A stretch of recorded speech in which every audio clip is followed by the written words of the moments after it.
kalayaan sa makabagong panahon. Sa mundo ng bituin, sa agos ng teknolohiya, ang kalayaan ay muling humahanap ng tinig. Hindi lang sa sigaw ng mga naglalakbay sa burol, kundi ang mga daliri na naglalakbay sa mga screen ng cellphone. Sa kabila na masilimuot na digital na buhay, kalayaan ay tumutok, ngunit madalas ay nalilito sa halakhak ng mga algorithm at huwad na impormasyon. Paano makikita ang tunay na diwa ng kalayaan?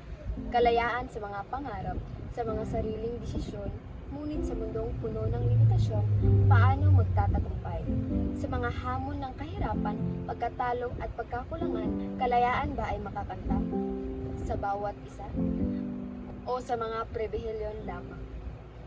Hindi lang kalayaan mula sa mga tanikala ng kahapon, kundi kalayaan mula sa mga maling pagtingin at takot sa hinaharap. Sa mundong mabilis magbago, ang tinig ng bawat isa'y may halaga. Dahil ang kalayaan ay hindi na lang pakikitigma, kundi pagkakaisa. Magsalita, magpahayag, maglakbay ng may dangal. Kalayaan ay sa bawat hakbang, sa bawat pagtatangka, sa makabagong panahon.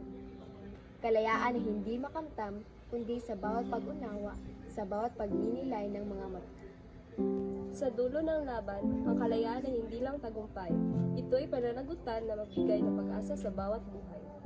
Sa teknolohiya, sa lipunan at bawat kaluluwa, ang kalayaan ay isang tunguhing walang hanggan.